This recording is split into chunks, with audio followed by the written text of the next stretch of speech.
Anyways, we just want to thank everybody for coming out. Thank everyone for giving their Friday night up and coming out and celebrating this time with us, celebrating my mom and dad's 50th wedding anniversary. I know I can speak for them when I say that it means a whole lot to them for that everyone's here. I think you could see it on their faces when they came in.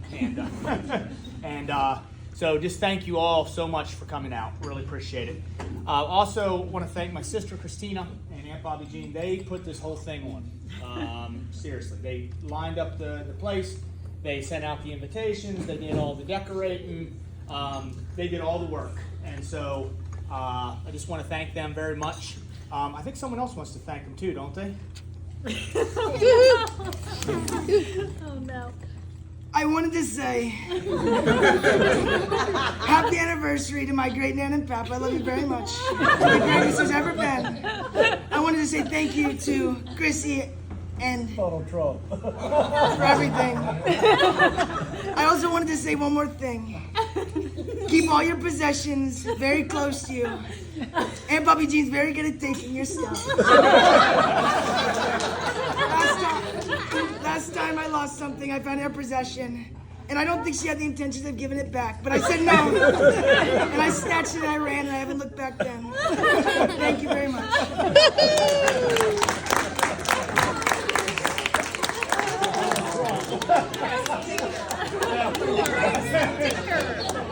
So that's my baby boy, believe it or not, my youngest, and that's a hard act to follow. But seriously, thank you, Aunt Bobby Jean. Thank you, Chrissy.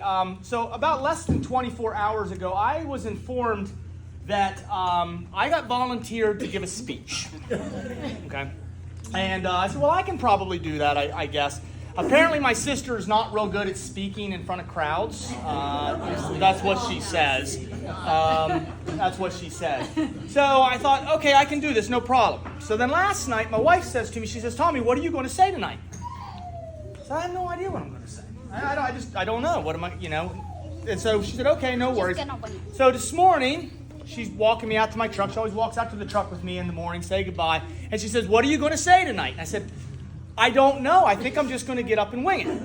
And she said, Tommy, you can't do that.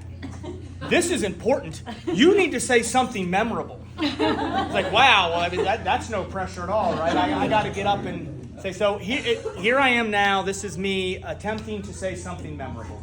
And I'm going to do my absolute best at that. So, but I was thinking when she kind of put the pressure on me there, I was thinking, what do you say? What do you say tonight? And I couldn't think of really anything to say. And I thought, well, what do you say when you're coming and you're going to talk about two people, your parents, who've been very special to you in life, and you're going to celebrate 50 years of marriage, 50 years of their dedication to each other, 50 years of their dedication to my sister and I, 50 years of their dedication to the Lord.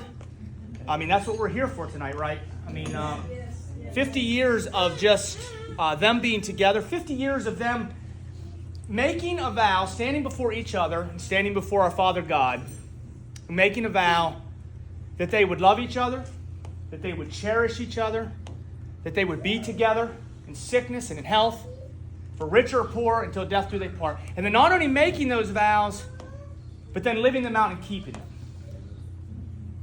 And I thought, what do you say in that situation? When really, I think what I just said sums it all up. But then I thought of something I should say. And I know this one thing to be true. If there is anything to be said about the 50 years of marriage that my mom and dad have gone through, I can guarantee you one thing. If this marriage was a success for 50 years, it is totally because of my mother.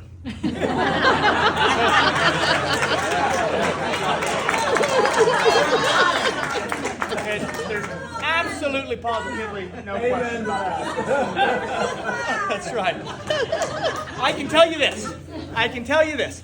For one person to be with a Mihaljevic, a male Mihaljevic, type A male Mihaljevic for 50 years is nothing short of a miracle. And there are some women in this room who know exactly what I'm talking about. I have one right here. She's saying amen. Preach it, brother. Amen. Absolutely. Woo! Aunt Bobby Jean, I was talking to her today. Uncle Richard and you, what, 43 years this year?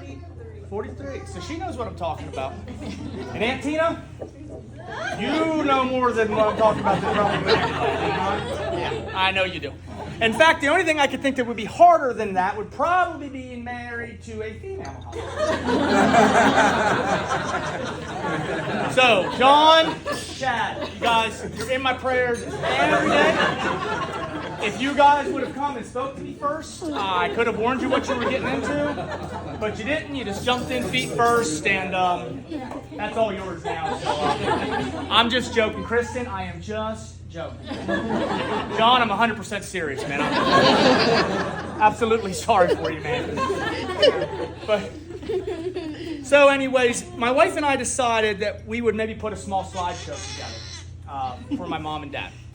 And when I say my wife and I, basically Renee, decided that we would put a slideshow together for mom and dad. And so as we started going through all the picture albums, my sister broke into my mom and dad's house while they were at church and stole a couple picture albums. And I got my hands on those. And as we started going through taking the pictures, my goal was to just simply take pictures of mom and dad and to play a slideshow that had just pictures of them. And as I started going through the picture album, I started noticing something.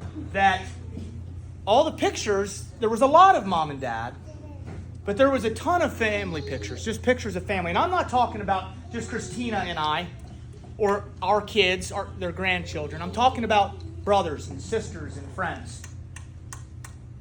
And that's when it kind of dawned on me.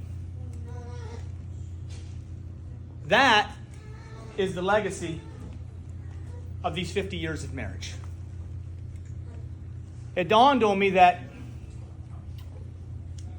my entire life, I've been a part of this for 47 years as of 3 days ago.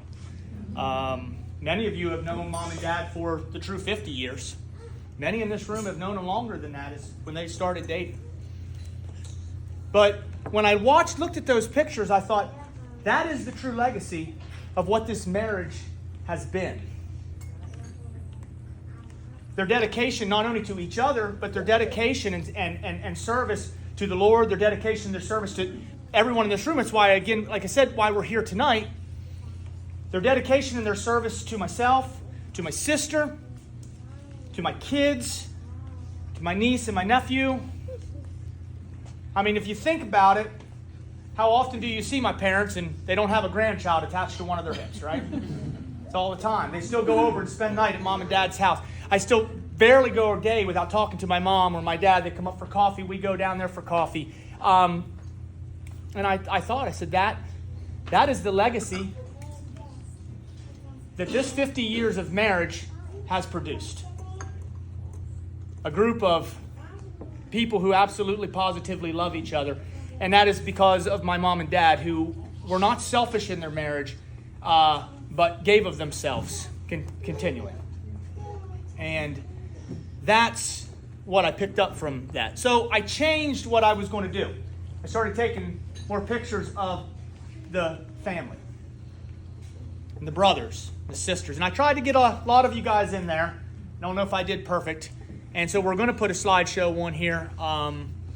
And I think it's going to bring back a lot of really great memories. I know that we've been looking at some pictures already. And, just all the memories that goes through and whatnot. Because my sister made me get up here and do this, I put 2 pictures in there. Just because I am the brother that I am. I have been absolutely tormenting her since the day she was born. And I figure why stop now. So there's going to be 2 pictures in there. You're going to see a little backstory on the one. Going to be self-explanatory. I'm standing there. In this hand, I have a very large snowball. My other hand is behind my sister's back. And in the picture, she is laughing. But I can guarantee you, if my memory serves me correctly, by the end of the picture, she wasn't laughing. I think we all probably know where that snowball ended up. So I had to put that in there as a little jab. And then also you're going to see a random picture of some red beat up car pop up. Smashed up car. Now I did not wreck the car. I did not smash the car up, but the car was mine.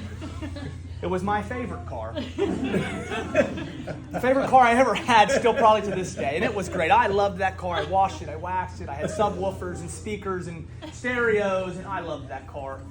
And one cold November morning, my sister decided to take the car to pick up a friend over ABL Mountain and decided to run into a snowplow. And as I saw the picture of that car, I said, I'm taking a picture of that, Renee, because you are not putting that in there. I said, oh, yes, I'm putting that in there. Because this story bounced back into my head when I saw that picture. I'll never forget, I was asleep at Highland Drive, and my mom, who didn't want Chrissy to take the car that day, opens the door and she says, Tommy, your sister just totaled your car. She ran into a snowplow. I wanted to let you know that. Shuts the door and she leaves. I didn't think I was awake yet. I was like, oh, I'm awake now, right? And so then they bring the car, and Dave, you have to remember this.